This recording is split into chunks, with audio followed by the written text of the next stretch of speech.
Welcome to Golden Age Stories.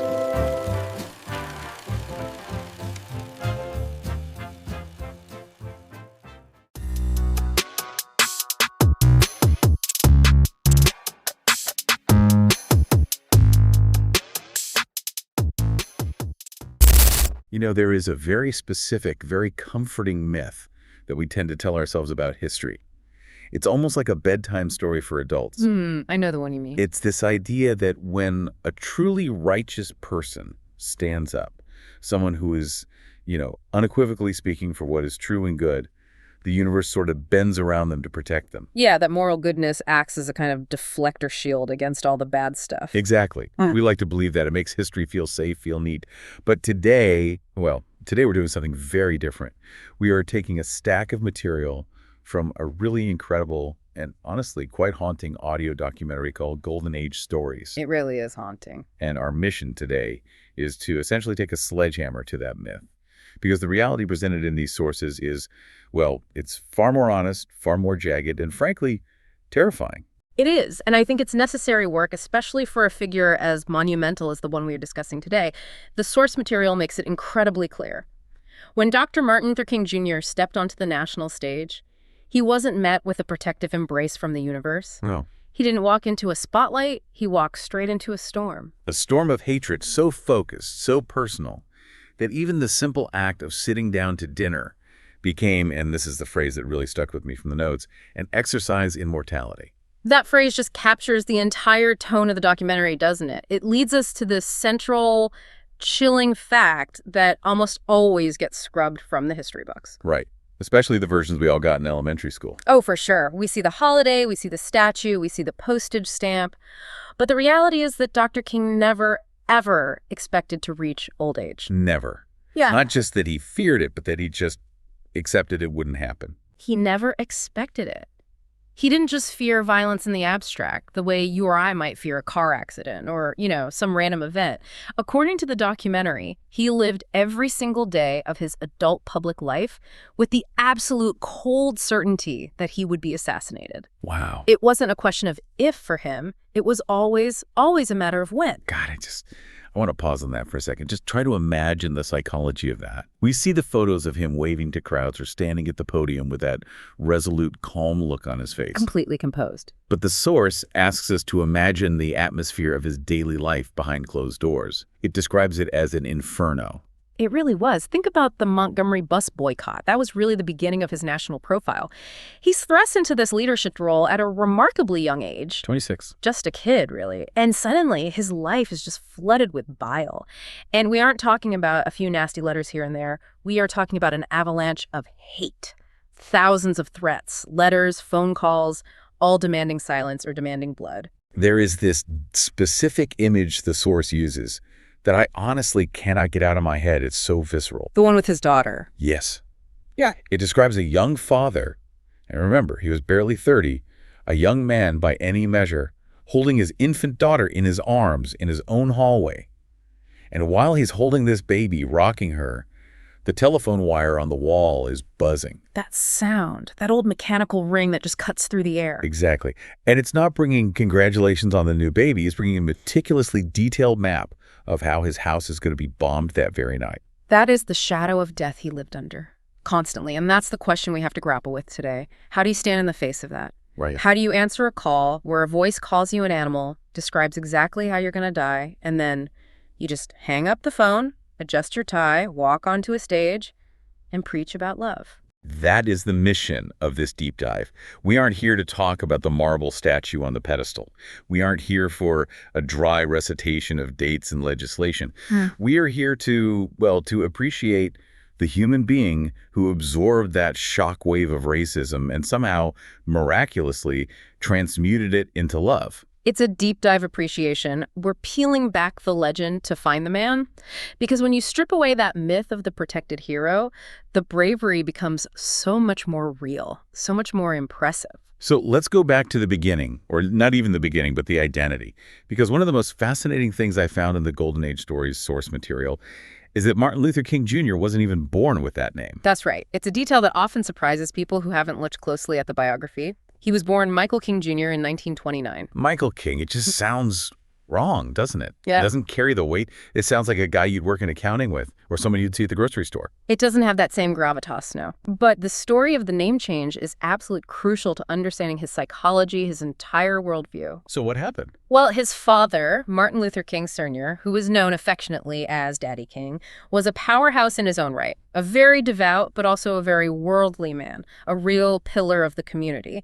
And in the 1930s, he took this big trip to Europe. He went to Germany and Rome. Okay, so this is where he encounters the legacy of the original Martin Luther, the reformer. Exactly. He visits the sites associated with the great Protestant reformer who challenged the authority of the Catholic Church in the 16th century.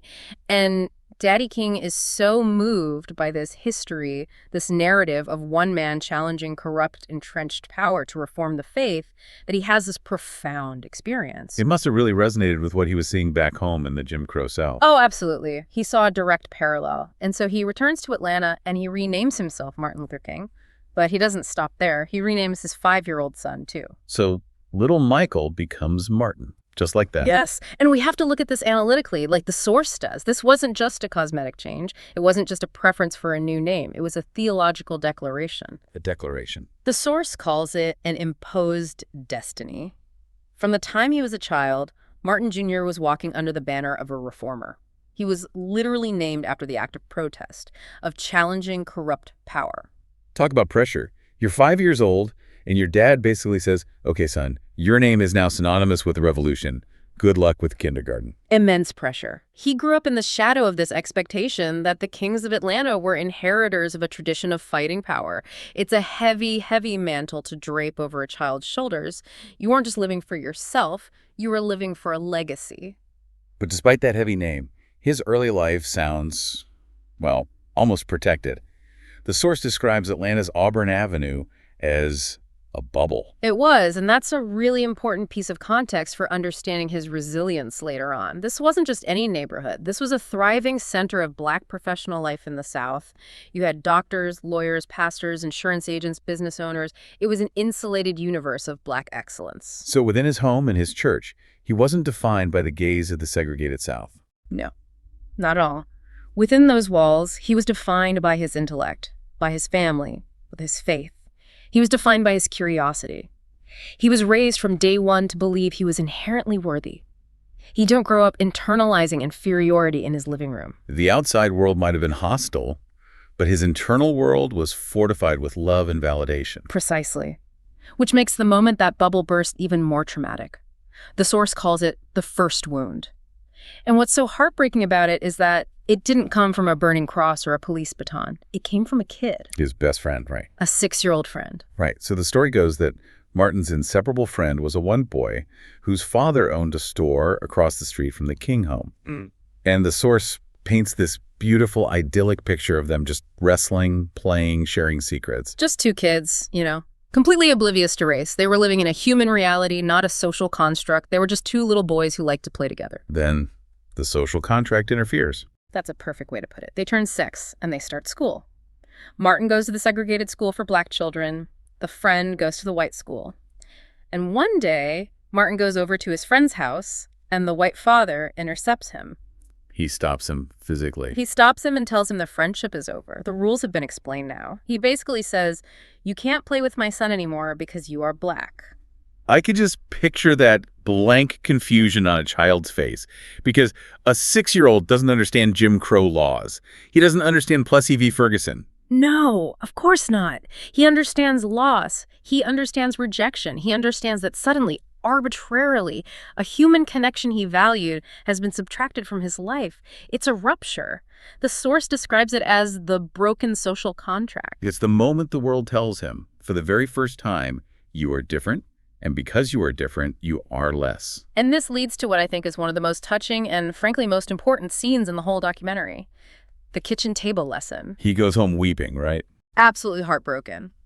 He runs home to his mother, Alberta Williams King, and she has to do something that millions of parents of color have had to do throughout history. She has to explain the inexplicable. She has to sit her crying child down and explain the system. And she's so brilliant about it. She didn't just say people are mean or that boy's father is a bad man. She explained that there is a structure, a system designed to make him hate himself. But And this is the key. This is the seed of his future leadership. She instilled a counter-narrative immediately. She didn't let him sit with that feeling of worthlessness for even a second. Not for a second. She told him explicitly, you must not let the system break you. You are just as good as anyone else. You are just as good. Such simple words, but everything is in them. Imagine the power of hearing that from your mother while you're crying in the kitchen. The source material highlights this duality that defined him for the rest of his life. On one side, you have this deep, bruised sensitivity to pain because of that rejection. But on the other side, you have this furious, unshakable belief in your own worth instilled by your parents. So you really think that tension, that mix of deep pain and profound pride, is what created the leader? I do. The source argues it persuasively. That kitchen table sermon was the first sermon on injustice he ever heard. And he spent the rest of his life trying to teach the world what his mother taught him that afternoon, that everyone is just as good. It's the foundational text of his entire life's work. It's incredible to think how that one small moment, a mother and son at a kitchen table, just ripples out to change the entire world. It's the whole story right there. But let's fast forward to when he actually steps onto that world stage. Because we tend to think of MLK as this old soul, this ancient wise man who was always there. But when the call came to Montgomery in 1955, he was. He was a kid. He was 26 years old. 26. I mean, you have to stop and think about what we were all doing at 26. I certainly wasn't leading a revolution. I think I was trying to figure out how to assemble a piece of IKEA furniture and what pizza topping to order. Right. He had just finished his PhD at Boston University. He was eloquent, yes. He was brilliant, absolutely. But his plan was to build his congregation at Dexter Avenue Baptist Church. He wanted to be a pastor, maybe a professor someday. He wasn't planning to dismantle American apartheid. He was, as the source calls him, a reluctant general. Very much so. But history has a way of finding the person it needs, not the person who is looking for the job. And in Montgomery, the catalyst was, of course, Rosa Parks. And we all know the story of her arrest. Yeah. It's an iconic moment. But the source makes a really interesting point here. The community didn't just need a spark, they needed a face. Exactly. They needed a voice with unimpeachable credentials. Someone the white establishment couldn't easily dismiss as a rabble-rouser or a criminal. King was perfect. He was new in town, so he wasn't tied up in any old local disputes. He was a blank slate, in a way. A blank slate who was also highly educated, who came from a respected family, and who was incredibly articulate. So the leadership of Montgomery, the NAACP, and others, they essentially drafted him to lead the Montgomery Improvement Association. And talk about a burden. I mean, just the logistics, mobilizing an entire city, keeping 50,000 people united when their jobs, their very livelihoods, are on the line. It's not like they had Twitter or Facebook to organize this. Not at all. And doing it all while translating the gritty, terrifying reality of a boycott into something uplifting and spiritual. He had to convince maids and laborers to walk miles to work in the rain and the summer heat for over a year. That brings us to his first speech in that role, this baptism by fire. The source describes the scene so vividly. A packed church, the air is thick, it smells like fear and sweat and tension. People are terrified. They know the police are outside, writing down license plate numbers. And King stands up. He's had maybe 20 minutes to prepare. And he delivers a line that I think defines his entire theological approach to social justice for the rest of his life. He says, "If we are wrong, God Almighty is wrong." Wow. If we are wrong, God Almighty is wrong. The audacity. If we are wrong, Jesus of Nazareth was merely a utopian dreamer. Think about what he's doing there. This is rhetorical genius. He isn't just organizing a political protest about bus seats or transit fares. No, he is sanctifying the struggle. He's raising the stakes to the absolute maximum possible. He's moving the argument from the city council chambers to the gates of heaven. He told those people in that church that their tired feet were walking on sacred ground. He framed the boycott not as a dispute between black and white, but as a fundamental battle between good and evil, between truth and lie. And that must be the fuel they needed. Because the reality of the boycott was just brutal. The source reminds us it lasted 381 harrowing days. Over a year. Just imagine that. Over a year of walking. Over a year of bombings, including King's own home, with his wife Coretta and their infant child inside. Over a year of constant death threats, of job losses. But they held the line, and they won. And in doing so, they proved that nonviolent mass action could actually break the spine of systemic injustice. It was a victory that reverberated around the globe. It proved the theory worked in practice. So, Montgomery's the ascent, the beginning of the climb, But the climax, the moment the legend is truly cemented in the American consciousness, that comes 8 years later, August 1963, the March on Washington. The setting is just so crucial here. We've all seen the black and white footage, but the source describes the sensory details. The suffocating heat of a D.C. August. You can almost feel it. The nervous anticipation. Hundreds of thousands of people packed around the Lincoln Memorial, and remember, there was real fear among the organizers and the government that this could turn violent. And King is there. But he's not the 26-year-old novice from Montgomery anymore. The source calls him a battle-hardened general. He's weary. He's tired, he's been arrested dozens of times, he's been stabbed, he's seen so much. And he's also dealing with dissent within the movement. Young radicals are starting to say he's too slow, too cautious, people are frustrated, the pressure on him is immense. And he steps up to the microphone with a prepared speech. It does! And this is the part of the story I just love, the prepared text versus the improvisation. Because he starts reading, and according to the analysis in the source, it's fine. Just fine. It was a good speech, a very good speech. Yeah. The source calls it a promissory note speech. He was laying out the legal and economic arguments that America had written a check to its black citizens that had come back, marked insufficient funds. It was intellectual. It was solid. A lawyer's argument. Exactly. But it wasn't legendary. It wasn't lifting the crowd. It wasn't the hook. No. And this is where the human element, the spontaneous magic comes in. Sitting nearby on the stage was the great gospel singer, Mahalia Jackson. One of his closest friends. I love this anecdote. It's like a scene out of a movie. You couldn't write it better. She hears him reading this prepared text, this slightly dry economic argument, and she can feel it's not landing the way it needs to. So she just shouts out to him, "Tell them about the dream, Martin. Tell them about the dream." She knew. She had heard him preach before in churches. She knew he had another gear, another level he could go to. And that is the turning point. The source describes King looking up, hearing her voice, and just pushing the text aside. And physically, his posture changes, his voice shifts. He goes from the academic measured speaker to the Southern preacher. He starts channeling. He channels years of struggle, years of pain, years of hope, and he launches into the I Have a Dream section. Which was spontaneous. He didn't have that written down. In that moment, yes, it was spontaneous. He had used the dream riff in smaller speeches before, in Detroit and other places, like a musician testing out a melody. But to put it there, in that moment, in front of the whole world, that was an act of pure improvisation. And the source analyzes this so beautifully. It says this wasn't just rhetoric, it was a revelation. It was the distillation of the American promise. Precisely. And think about the audacity of it, the sheer moral courage. He had every single reason to hate this country. He had been bombed, beaten, jailed, spied on. But in that moment, when he had the attention of the world, he chose to redeem the nation instead of condemning it. Providing the moral oxygen for America to survive. That's a powerful line from the notes. It really is. He gave us a vision of ourselves that was worth fighting for. He held up a mirror to the country and said, "This is who you could be. This is your promise. Live up to it." An absolutely transcendent moment. And here's the pivot, because the Golden Age Stories documentary doesn't let us stay in that warm, triumphant glow of the dream for very long. It drags us right back into the shadows. We have to go there.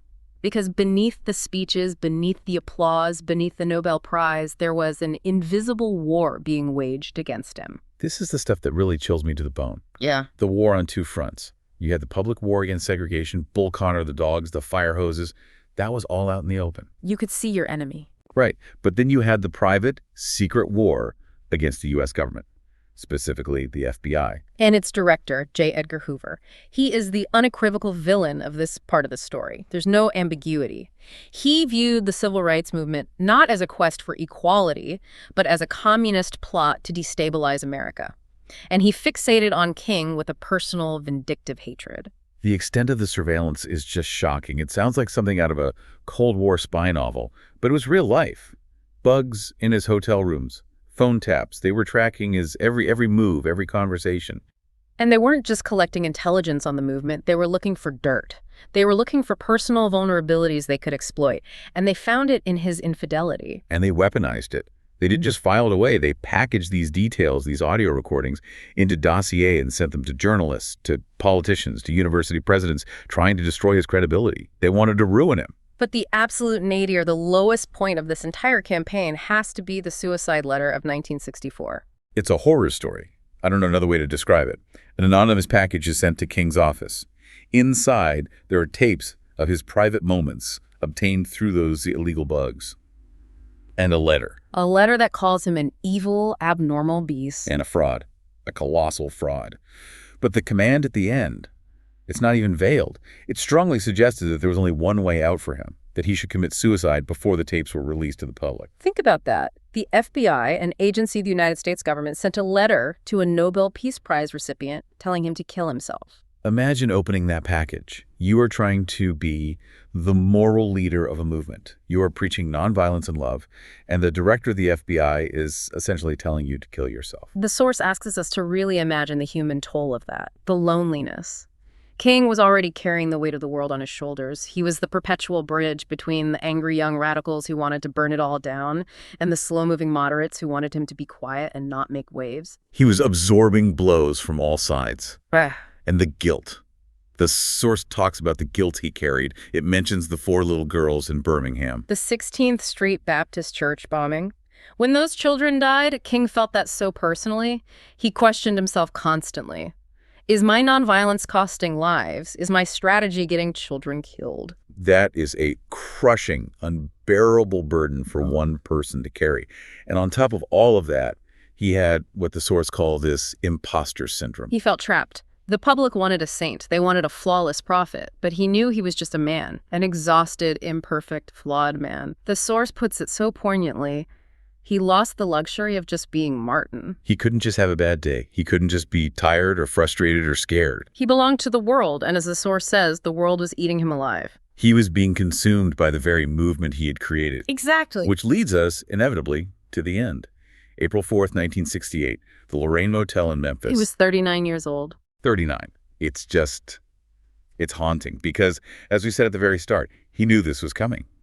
It was the fulfillment of his life's dark prophecy. He had even given a speech the night before, the mountaintop speech, where he basically said goodbye to everyone. I've seen the promised land. I may not get there with you. He knew, he could feel it. But the documentary pivots here in a really powerful way. It asks a crucial question. Why do we remember him?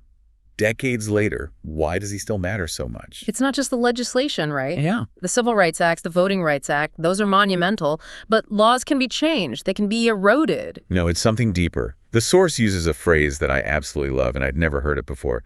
Spiritual technology. Spiritual technology. I love that term. Unpack that for us. Well, the expert in the documentary explains it as the idea that King gave humanity a tool, a working method for confronting injustice, a repeatable process. The idea that you can meet hate with love and meet physical violence with soul force. Soul force. It's the belief that the goal isn't to defeat the enemy.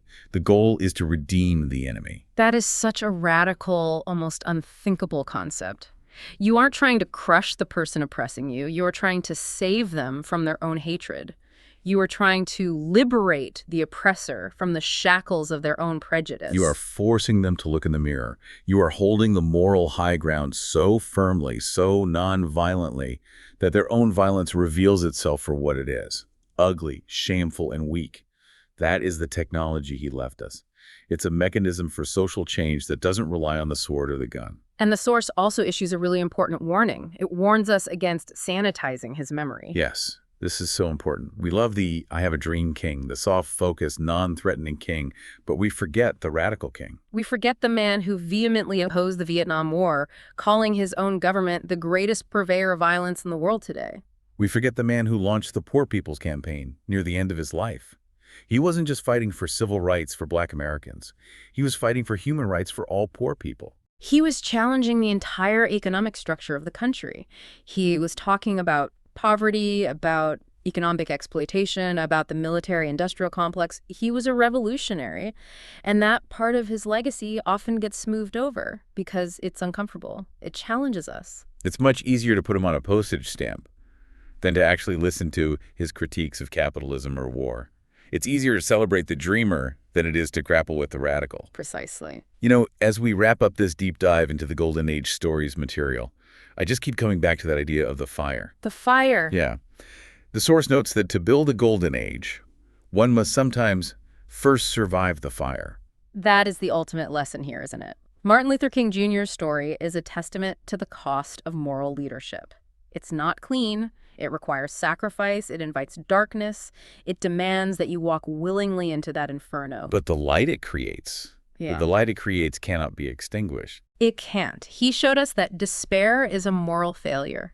He showed us that we have the capacity, that spiritual technology, to face the worst of humanity and answer it with the very best of humanity. So here is the provocative thought I want to leave our listeners with today. We've talked about the fire Dr. King walked through. We've talked about the soul force he developed to withstand it. Right. The question for all of us then is, what fires are burning right now? What are the injustices, the hatreds, the deep divisions in our world today that require that same kind of courageous soul force? And are we willing to apply that pressure to help bend that moral arc of the universe toward justice? Because, as he taught us, it doesn't bend on its own. It certainly doesn't. It takes hands, it takes feet, it takes soul force, it takes the willingness to be uncomfortable and to stand in the fire. A huge thank you to the Golden Age Stories documentary for providing such a raw, honest, and emotional look at the man behind the legend. It really changes how you see the holiday, doesn't it? It changes everything. It makes it human again. Thanks for listening to this deep dive. We'll catch you next time. Goodbye, everyone.